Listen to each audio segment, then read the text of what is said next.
Hello friends, welcome to my YouTube channel. कैसे हैं आप सब? हमेशा की तरह यूज़फुल टिप्स के साथ आज की वीडियो शुरू कर लेते हैं। मेरी पहली टिप होने वाली है ताले को लेके। दोस्तों, कई बार आपने नोटिस किया है कि काफ़ी लंबे टाइम तक हमारा ताला पड़ा रह जाए तो वो अंदर से जाम हो जाता है। कई बार इसमें पानी चला जाता है या कई बार मोशन के चक्कर में इसके अंदर जंग लग जाता है। तो हम इसको लाख कोशिश करते हैं खोलने की, तो हमारा ताला खुलता नहीं है। तो हम क्या करते हैं, इसको उठाकर फेंक देते हैं और नया ताला खरीद के लेकर आते हैं। तो आप ताले को फेंकने की बजाय एक मेरी जो ट्रिक है वो आप उसको फॉलो कर सकते हैं। तो उसके लिए आपने क्या करना है, आपने लेनी है चाबी, और चाबी लेने के बाद आपने लेनी है वैसलीन, और वैसलीन लेने के बाद उसके बाद आपने लेनी है, उसके लिए आपने लेनी है चाबी और लेनी है इस तरीके से वैसलीन। और वैसलीन आपने चाबी के आगे वाले पोर्शन पे लगा देनी। लगाने के बाद जब आप ताला खोलेंगी तो आप देखेंगी, लगाने के बाद आपने चाबी को इस तरीके से अपने ताले के अंदर 2-3 बार फेरना है। फेरने के बाद जब आप इसको खोलेंगे तो आप देखेंगे कि आपका ताला फ्री हो जाएगा और बड़ी ही आसानी से खुल जाएगा। ये देखिए।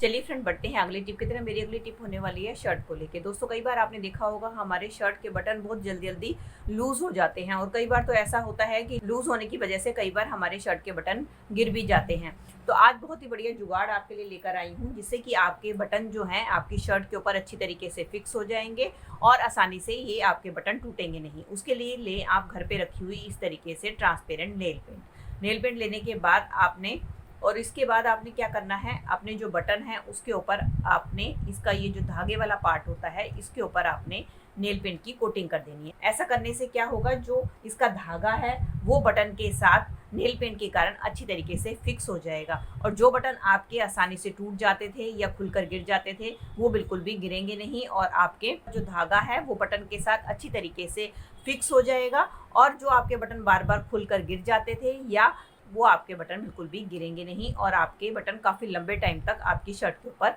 फिक्स रहेंगे। जब भी हम अपनी शर्ट वगैरह को प्रेस करते हैं और ये पार्ट करते हैं प्रेस, तो हमें डर लगता है कि ये जो बटन है इसके ऊपर हमारी प्रेस ना लग जाए और ये सड़ ना जाए। तो उसके लिए आपने क्या करना है, आपने लेना है इस तरीके से रखा हुआ घर पे कोई भी ढक्कन, और हम क्या करेंगे, इस ढक्कन को इसके ऊपर रख देंगे इस तरीके से, और इसके बाद हम कपड़े प्रेस करेंगे तो आप देखेंगे कि आपका जो है बड़ी आसानी से आपकी जो है शर्ट प्रेस हो जाएगी। दोस्तों, जब भी हमें फ़ोन को चार्ज करना होता है तो अक्सर हम क्या करते हैं, इसी तरीके से चार्जर के ऊपर फ़ोन लगाकर चार्ज करते हैं। तो क्या होता है, कई बार ज़रा सा भी चार्जर डिसबैलेंस होता है और हमारा चार्जर नीचे गिर जाता है। तो उसके लिए आप इस तरीके से चार्जर को ना लगाएं। उसके लिए मैं आपके लिए ट्रिक लेकर आई हूँ कि आपने चार्जर को किस तरीके से लगाना है। आप इस तरीके से एक क्लचर लेने के बाद आपने क्या करना है, अपने चार्जर के ऊपर इस तरीके से क्लचर को लगा देना है और इसके बाद आपने अपने फ़ोन को चार्ज करना है। इससे क्या होगा कि आपके फ़ोन को एक सपोर्ट मिल जाएगा और आपका फ़ोन बिल्कुल भी गिरेगा नहीं चार्जिंग के टाइम पे। मेरी अगली टिप होने वाली है क्लॉथ क्लिप्स को लेके। दोस्तों, क्लॉथ क्लिप का इस्तेमाल तो हम अक्सर अपने घर पे कपड़े सुखाने के लिए करते हैं। आज इसका एक बहुत ही बढ़िया जुगाड़ आपके साथ शेयर करने वाली हूँ। उसके लिए मैंने ले ली है इस तरीके से डबल साइडेड टेप। अब हम क्या करेंगे, डबल साइडेड टेप को लेके हम क्या करेंगे, अपनी इस क्लॉथ क्लिप के ऊपर लगा देंगे। अब इसका इस्तेमाल कहाँ करना है, तो दोस्तों इसको मैंने चिपका दिया है अपने किचन में। कई बार क्या होता है दोस्तों, जब हम मार्केट से लाइटर लेकर आते हैं तो लाइटर को हैंग करने के लिए हमें उसका होल्डर नहीं मिलता है, तो हम लाइटर को इधर उधर रख देते हैं और जब हमें ज़रूरत होती है वो टाइम पर नहीं मिलता है। तो आपने क्या करना है, आपने लेना है लाइटर, और ये जो हमने क्लॉथ क्लिप लगाई है इसके ऊपर हम लाइटर को इस तरीके से रख देंगे। ये हमारा लाइटर होल्डर बनकर तैयार हो गया है। अब हमें जब भी लाइटर की जरूरत होगी हमें इजीली यहाँ से मिल जाएगा और हमारा लाइटर इधर उधर घूमेगा भी। चलिए फ्रेंड, बढ़ते हैं अगली टिप की तरफ। मेरी अगली टिप होने वाली है नेल पेंट रिमूवर को लेके। दोस्तों, जब भी हमें अपनी नेल पॉलिश उतारनी होती है तो हम नेल रिमूवर का इस्तेमाल करते हैं, लेकिन आपने नोटिस किया होगा कि जब हम इसको खोलते हैं तो इसके अंदर एक डार्ट लगी होती है, तो इसको हमें खोलना होता है क्योंकि ये डार्ट काफ़ी अच्छी तरीके से फिक्स होती है ताकि हमारा नेल पेंट उड़ ना जाए।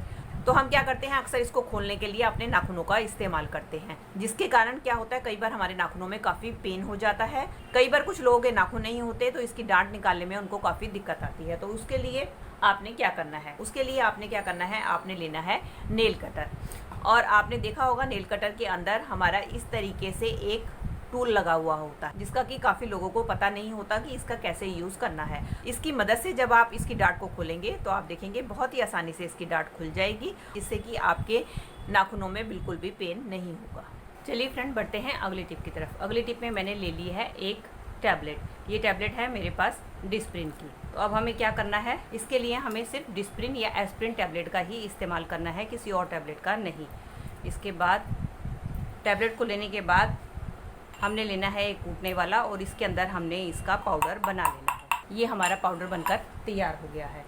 अब हम लेंगे एक कटोरी और ये जो पाउडर हमने बनाया है इसके अंदर हम ये पाउडर को निकाल लेंगे। और इसके बाद हमें लेना है आधा कटा हुआ नींबू और नींबू का रस हम इसके अंदर, और इसके बाद तीसरी चीज़ हमने लेनी है वो है शैम्पू। आप किसी भी ब्रांड का शैम्पू ले सकते हैं जिसको कि आप यूज़ करते हैं। अब इसके अंदर हम अपने शैम्पू को डाल देंगे। डालने के बाद इन सब चीज़ों को अच्छी तरीके से मिक्स कर लेंगे। ये हमारा एक बहुत ही बढ़िया पावरफुल सॉल्यूशन बनकर तैयार हो गया है। इसका इस्तेमाल कहाँ करना है दोस्तों, अक्सर आपने देखा है कि रेनी सीज़न चल रहा है। रेनी सीज़न के कारण हमारे वेदर में बहुत ज़्यादा ह्यूमिडिटी हो जाती है, जिसके कारण हमारे बालों में काफ़ी पसीना आता है और पसीने के कारण हमारे सर में बहुत ज़्यादा जुएँ लिखे हो जाती हैं। कई बार हमारे बच्चे जो है स्कूल में जाते हैं और दूसरे बच्चों के कारण उनके सर में जुएँ लिखे हो जाती हैं, जिसको निकालने के लिए हम ज़्यादातर केमिकल बेस्ड शैम्पू का इस्तेमाल करते हैं। तो आपने ये जो सोल्यूशन बनाकर तैयार किया है, इसको आपने अपने बच्चों के बालों में या जिसके भी सर में जुएँ हैं लिखे हैं उसके सिर पे आपने इस सॉल्यूशन को लगाकर और 5 मिनट के लिए इसी तरीके से छोड़ देना है। और इसके बाद आप इसको नॉर्मल पानी से वॉश कर लें। आप देखेंगे इसके इस्तेमाल से आपके सर में जितने भी जुएँ हैं या उनके अंडे हैं सारे के सारे मर जाएंगे और सारे के सारे निकल जाएंगे। इसके रेगुलर इस्तेमाल से आपकी सर की जुएँ लिखे एकदम ख़त्म हो जाएंगी। तो दोस्तों, ये थी मेरी आज की टिप्स। आई होप आपके लिए हेल्पफुल रही होंगी। तो दोस्तों, अगर आपको ये मेरी वीडियो अच्छी लगी है या थोड़ी सी भी हेल्पफुल लगी है तो प्लीज़ इसको लाइक, शेयर और कमेंट कीजिएगा और मेरे चैनल को भी बेल आइकन के साथ सब्सक्राइब कर दीजिएगा अगर आप इसी तरीके की और भी वीडियो देखना चाहते हैं तो। चलिए दोस्तों, मिलती हूँ नए टॉपिक और नई वीडियो के साथ। Till then take care and bye bye.